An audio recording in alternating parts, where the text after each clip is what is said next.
Alright, bookworms and constant readers, welcome back to Final Girl Horror.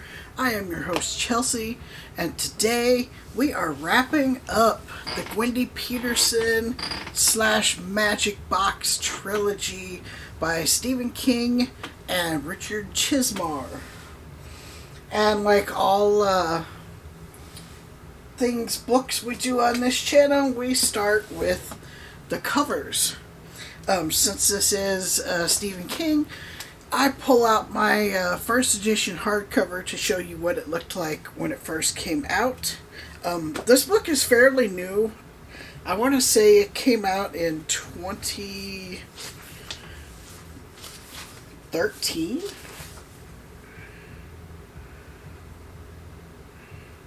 Oh, this last one came out in 2022, so it's not that old.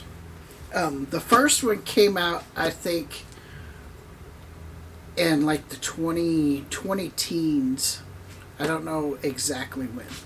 But here is the hardcover.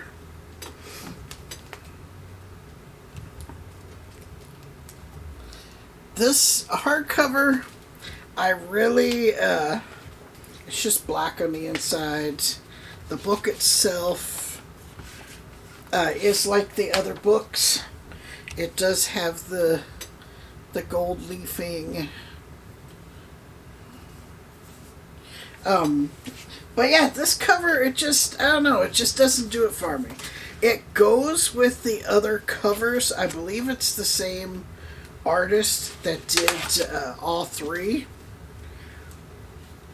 But this one, it's just kind of, I mean, it has a lot of stuff that goes with the story. Has the Dark Tower, has Mr.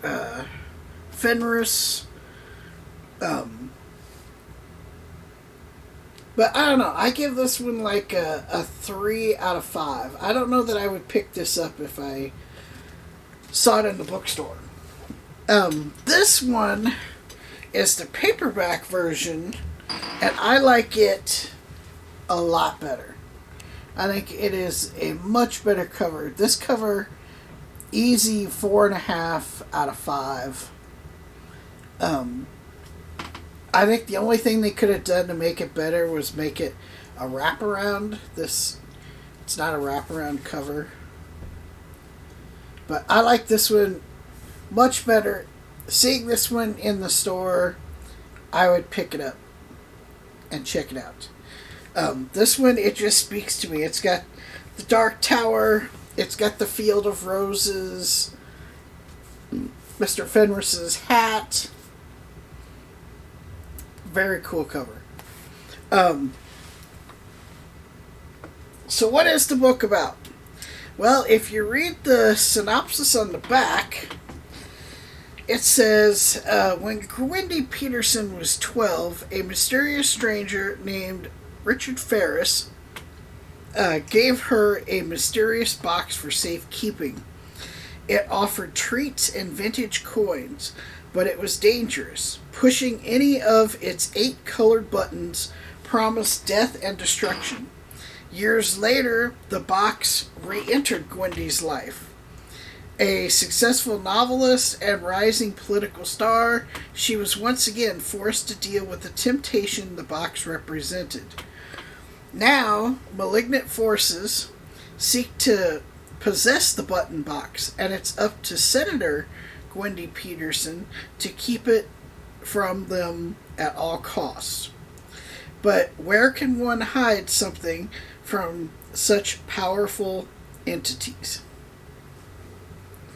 And this is more of a synopsis of, I think, the entire trilogy than just this book. So, in this book, Gwendy is a senator. She's in her 60s now. And Mr. Ferris shows up to give her the box one last time and to task her with getting rid of it permanently. And the only way to do that is to launch it into space. And so Gwendy has connections that she thinks might work out and be able to get this done. And with a lot of help, they actually turn this into a like CIA top secret project, and they get Gwendy on a trip to the space station where they're going to load the magic box into this rocket and send it out into the universe where nobody can ever get it. It sounds far-fetched, but the way it's put together in the book, it actually works really well. And this book really, it ties all three books together, plus it has a lot of connections with Stephen King's It, as well as the Dark Tower series. And it's not so much that I would say you should read those books before you read the Gwendy trilogy, but there's a lot of stuff that goes on in these three books, especially this one, that you may not understand if you haven't read those books. And you miss out on a lot of cool Easter eggs and stuff that they mention. Now, one thing with this book and the trilogy itself I've run into is you try and talk about this group in Stephen King groups, and it's like nobody wants to talk about it. People either love it or they hate it. A lot of people will tell you it's not a Stephen King book. And I wanted to address that on here because I call total bullshit on that. Saying this is not a Stephen King book is like saying The Talisman or Black House is not a Stephen King book because he co-wrote it with Peter Straub. Now with the second book, okay, I will give you that. That is not a Stephen King book. Stephen King had nothing to do with it. It was all Richard Chizmar. He wrote the entire book. It is set in Stephen King's universe, but it's a different writer. And so, in my opinion, even though technically it's not a Stephen King book because he had nothing to do with it, I kind of look at it at like Tom Clancy and other artists authors who have passed on, but they have people still writing books in their universe. And I still refer to those as Tom Clancy books, even though another author, wrote them. Tom Clancy's been dead for a long time now.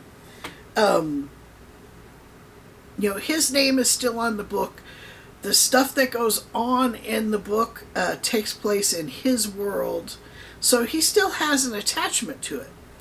And that's where I say this is a Stephen King book. It's a Stephen King story.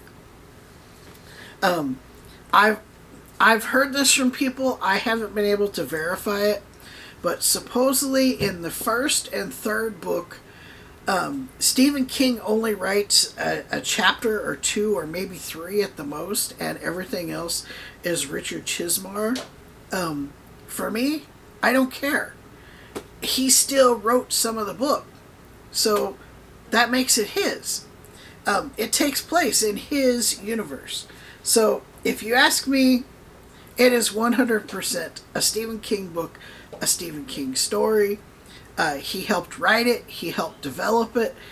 2 out of the 3 books he co-wrote. It's totally 100% Stephen King. I'm curious to see what you all think. Comment below. Do you think it's Stephen King or is it not?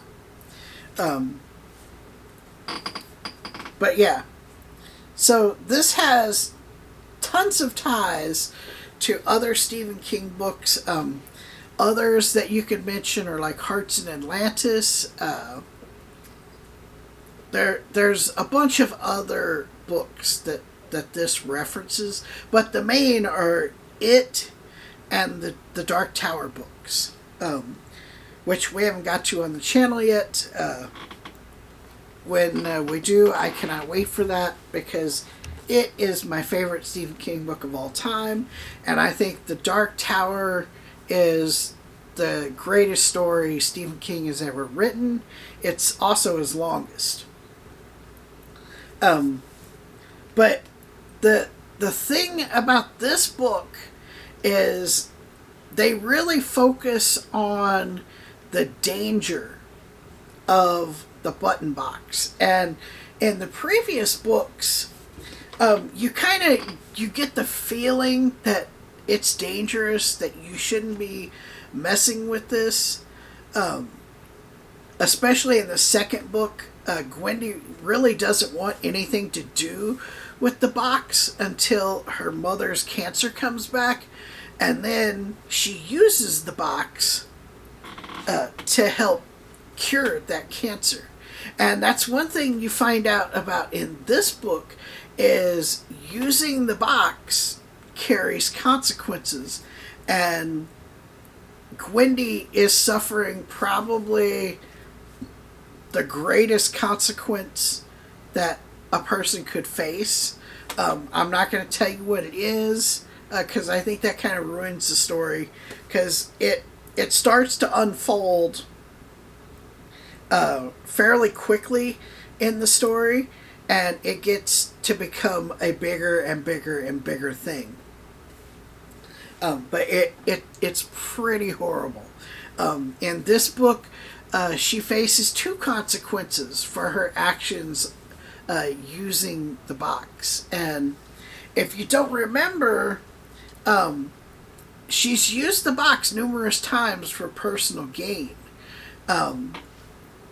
The first time she pushed the red button, which, if you don't remember, the red button will destroy whatever it is you're picturing in your mind. She's done that a total of 3 times when the box has been in her possession. The first time she did it as a kid, just to see what would happen, and when she did it, the Jonestown Massacre happened. You find out in this book that Ferris had to take the box back from its so-called protector and bring it to Gwendy to destroy it, because this person pushed the red button and caused COVID. So there's that. But Gwendy herself has always eaten the chocolates when she was a child. She ate one every day. She's pulled the lever. She's got tons of the coins. But she also used the red button in anger to save her own life. And then she uses the red button later on to prove to somebody important how important it is to get rid of this thing. And another disaster happens. And I'm not going to tell you what that is, because it's a spoiler for the book. But it happens in this book. She uses the red button for a 3rd time to prove her point here. And it's really like the turning point to get her into space and get rid of this thing. But yeah, this book was, I think, my second favorite out of the 3. My first was the first book. I love the first book. The second book, it was okay. But this book was so good. The entire trilogy, I would give a 4 out of 5. This book, I would give a 5 out of 5. It was really good. I really enjoyed it. I liked all of the references to the other Dark Tower books and it. It was full of Easter eggs and nods to other stuff that has happened in other books. It's a very cool, very quick read. The trilogy's not that long. I think they could have put it in like one volume and just had one big book instead of releasing 3 books. It'd be kind of neat to see that later on down the road. This just be put into one volume. But yeah, Stephen King, Richard Chizmar, the Gwendy Peterson trilogy. If you want to see the other reviews on the past books, I'll put them throughout this video up in the corner. Or you can just go on my page, look under Stephen King, you'll find him there. That's all I have for you. I hope you liked this video. If you did, give it a thumbs up.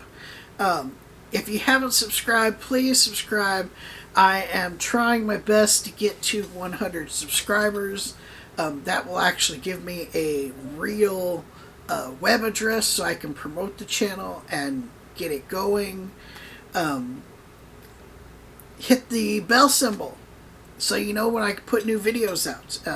I put new videos out right now every 2 weeks on Saturdays at 12 a.m. Central Standard Time. Till next time, read more books.